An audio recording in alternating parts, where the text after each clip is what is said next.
Si hay algo que caracteriza a la ciudad de Río Cuarto es el hecho de estar rodeada por una amplia zona de explotación agropecuaria muy importante que le dan una impronta muy particular. Inversiones inmobiliarias, movimiento comercial, estudiantes en la universidad son todos síntomas de esta influencia que el campo tiene en la ciudad de Río Cuarto. Que una de las muestras rurales más importantes del país se celebre en cada septiembre en nuestra ciudad es un poco muestra de todo esto. Por eso también queremos hablar de nuestro Río Cuarto desde el punto de vista agrícola y por eso ya está sentado a la mesa de palabras políticas el presidente de la Sociedad Rural de Río Cuarto, Javier Rotondo, a quien vamos a presentar a través de sus datos y después los saludamos. Javier Rotondo es médico veterinario, productor agropecuario y presidente de la Sociedad Rural de Río Cuarto.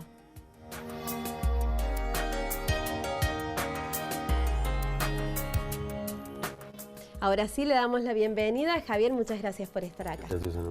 Buenas noches, muchas gracias por la invitación.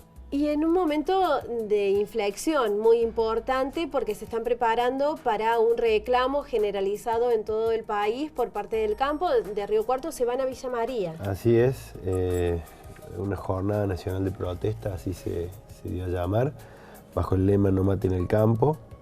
Nuestra confederación, que es CRA, a nivel de la confederación provincial, que es Cartes, hace su convocatoria, digamos, el único punto en toda la provincia va a ser la intersección de la Ruta 158 y la autopista Córdoba-Rosario en Villa María a las 14 horas mañana. Así que de aquí partiremos en una caravana importante de productores para apoyar esa asamblea. ¿Qué significa este No maten al campo en cuestiones concretas? ¿Qué es lo que están pidiendo? Rentabilidad. Realmente créeme que la situación pasó una cosecha récord en los números, pero para el productor absolutamente la vio frente a sus ojos y hoy a la hora de cumplir con sus compromisos el mes de junio y este mes es el mes crítico porque se paga todo lo que se sacó de insumos para la cosecha, pasó sin pena ni gloria. Siempre decimos cosecha récord a costa de 1 millón de hectáreas menos de maíz, de la sojización del sistema, con lo que eso implica para la sustentabilidad, así que absolutamente sin pena ni gloria. La rentabilidad de commodities como el trigo y el maíz son absolutamente negativas, así que en ese marco la presión fiscal que el sector tiene, que ha llegado a niveles récord. Fíjate que aquí en la ciudad tenemos una consultora, una fundación muy importante como FADA, que establece bajo un índice denominado FADA lo que es la presión o lo que vuelca el campo por cada hectárea o por cada 100 pesos que produce una hectárea, y estamos hablando del 93,5% en promedio para soja, maíz, trigo y sorgo. Es una cosa de locos. Así que bajo ese lema y sumado a que se sincere la economía que está totalmente, creemos que enferma en el país, que no hay perspectivas de cambio, un nivel inflacionario récord, sumado a un tipo de cambio no competitivo, a una discrecionalidad para manejar lo que es la exportación de nuestros productos mediante lo que se conoce como ROEs.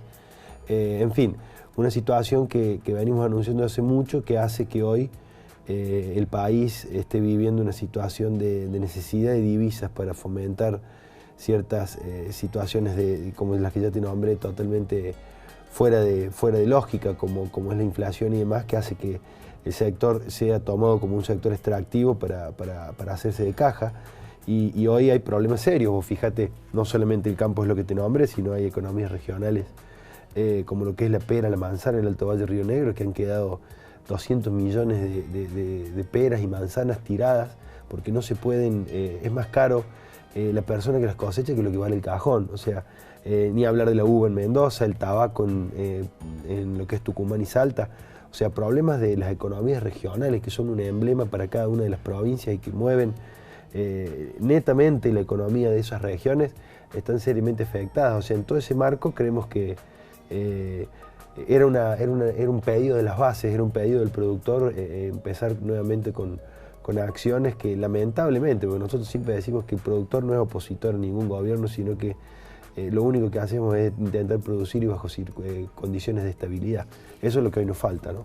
Javier, me llamó la atención en la muestra rural de otoño que se hizo acá en Río Cuarto, que en todos los discursos se coincidía en que a partir de diciembre se viene un cambio. Más allá que ese cambio lo encarne incluso el propio Scioli, que sería continuar con la misma fuerza política al frente del gobierno nacional. ¿Coincidís con esto? ¿Crees que sí o sí se viene un cambio, al menos el cambio que ustedes están esperando? Necesitamos creer que sí. Sinceramente te lo digo, necesitamos creer que sí. Yo creo que si no hay un cambio de cuestiones sustanciales, en lo sectorial y en lo general, más allá, como vos bien decís, aún si es la fórmula oficialista la que tome el gobierno, me parece que vienen tiempos muy complicados, así que yo soy esperanzado. Destaco en Scioli y en Macri, pero quizás el que tenga más experiencia política es Scioli. Hoy de los dos que se ven como posibles candidatos a un escenario palmo a palmo en las presidenciales. Scioli me parece que es una persona de diálogo, que tiene otro perfil. Siempre así lo ha demostrado, incluso como gobernador de la provincia de Buenos Aires, si bien está identificado con un signo político que el campo ha sido muy adverso. Hablando con dirigentes de la provincia de Buenos Aires, siempre destacan que el diálogo, por lo menos con la cartera agropecuaria Scioli, es distinto. Lo que nos hace ser esperanzados de que podamos, si le toca gobernar los destinos del país por los próximos 4 años, tener un camino distinto al que hemos tenido en 12 años con el kirchnerismo, ¿no? Me acuerdo porque hace muy poco que asumiste al frente de la Sociedad Rural de Río Cuarto que cuando hablábamos de esto, de tu asunción, se hablaba de un recambio generacional y sobre todo de un cambio de formas entre el campo y el gobierno o en los reclamos, que te toque ahora sumarte a este tipo de reclamo. ¿Va en contra de lo que te habías imaginado? ¿Cómo lo vivís? Lo que pasa es que, en cierta forma, uno no puede apartarse de su condición de dirigente rural y hoy la realidad demanda que se siga con esta circunstancia de diálogo absolutamente truncado. Por eso te digo, va emparejado. Me parece que la realidad hoy de nuestro sector hay que encuadrarla, o por lo menos la que nos toca a nosotros los dirigentes, y creo que tenemos que ser muy responsables en eso. Va por 2 líneas. Primero es la línea de la que te dije de atender el reclamo de créeme que hay situaciones desesperantes, hay situaciones de productores y el hilo siempre se corta por lo más fino. El que tiene menos espalda, el productor más chico, hoy tiene situación compleja. Entonces tenemos que dar respuesta y la única respuesta que hoy tenemos es la de concentrarse, la de manifestar el descontento, la de ser muy críticos de una situación que venimos manifestando. Y por otro lado creo que tenemos que ser, y lo insisto, y creo que bregar por eso, ser lo suficientemente inteligentes para poder de antemano con los próximos o los candidatos que se avisaron, que te nombré anteriormente, tener una instancia de diálogo, porque a nadie le gusta, sinceramente créeme que nosotros no hacemos un culto de esto. Al productor le gusta estar tranqueras adentro produciendo, estar preocupado por generar mayor valor agregado, por generar mayor riqueza, por mover la rueda de la economía. Créeme que no somos especuladores, si no, no te explicarías cómo en el contexto que tenemos sigue invirtiendo y sigue habiendo cosechas récord a pesar de lo difícil de la coyuntura. Es que justamente es la explicación, porque muchos me preguntan eso, pero ¿cómo? Están manifestando situaciones complejas y apuestan a producir cada vez más, y es que esa es la esencia, que es lo que nos cuesta hacerle entender a la sociedad. Al productor no le gusta estar en la ruta, no le gusta estar siendo tratado como golpista, como que cuida sus intereses y no el del conjunto, sino que sabe hacer esto. Es lo que viene de generación en generación sabiendo hacer, que es producir, y es lo que quiere seguir haciendo.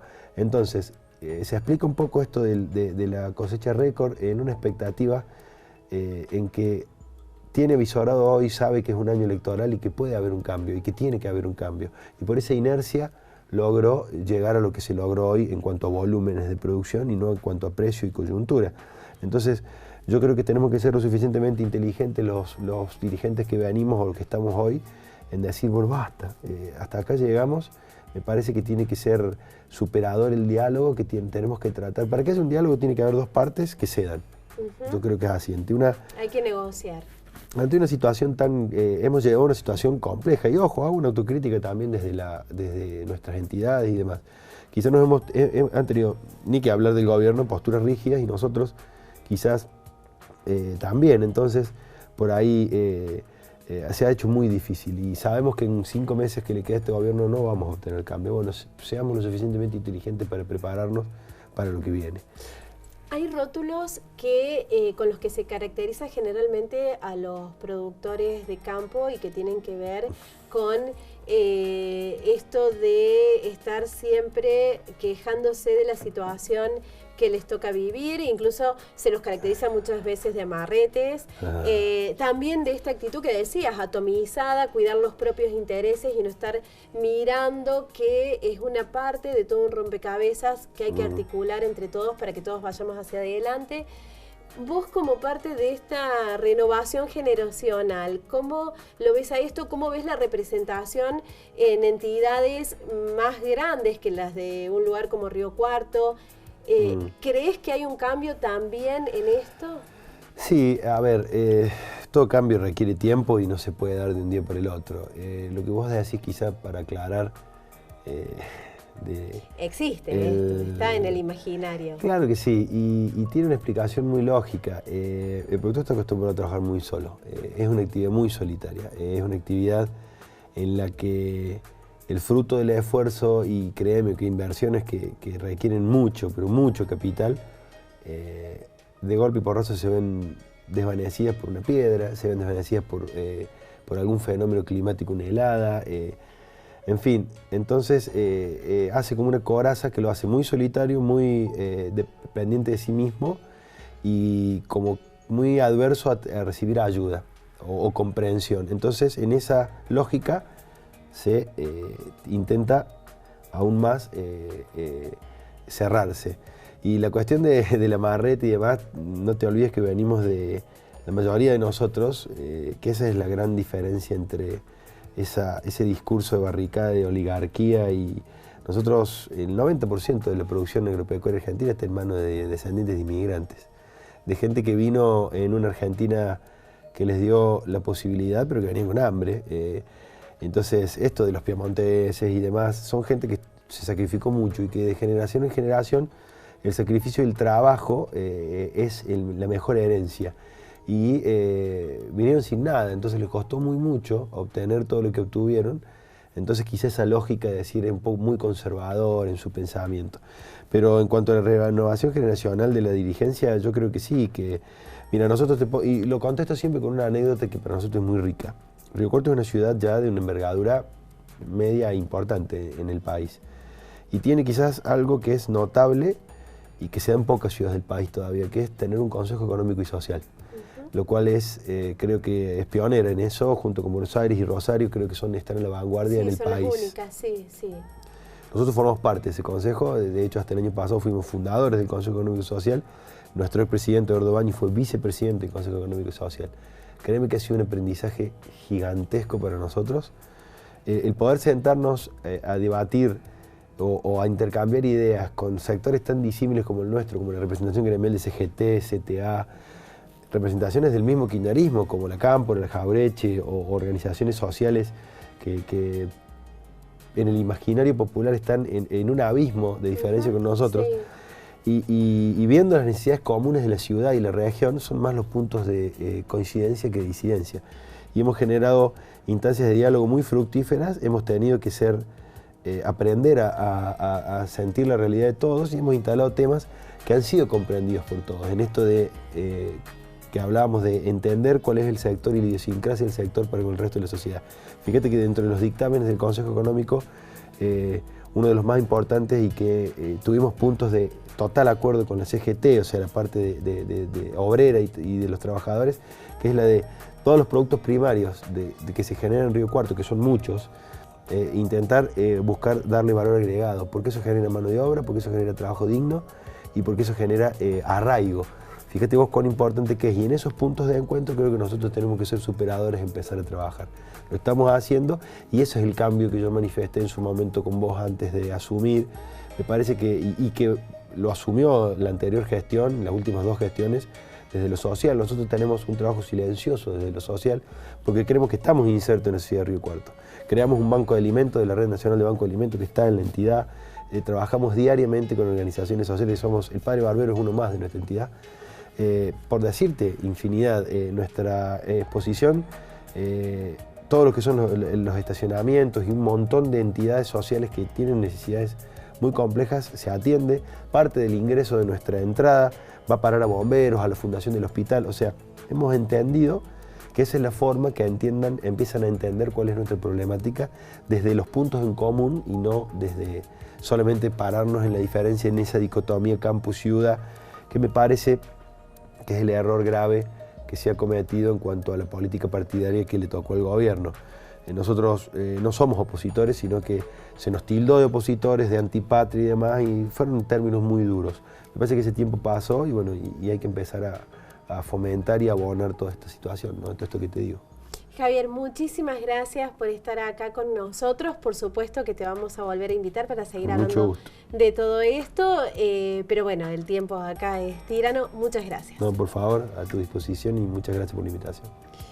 Tenemos que seguir en palabras políticas, todavía nos falta recorrer el aspecto comercial, muy importante en una ciudad como Río Cuarto, pero eso lo vamos a hacer, como decimos siempre, después de la pausa.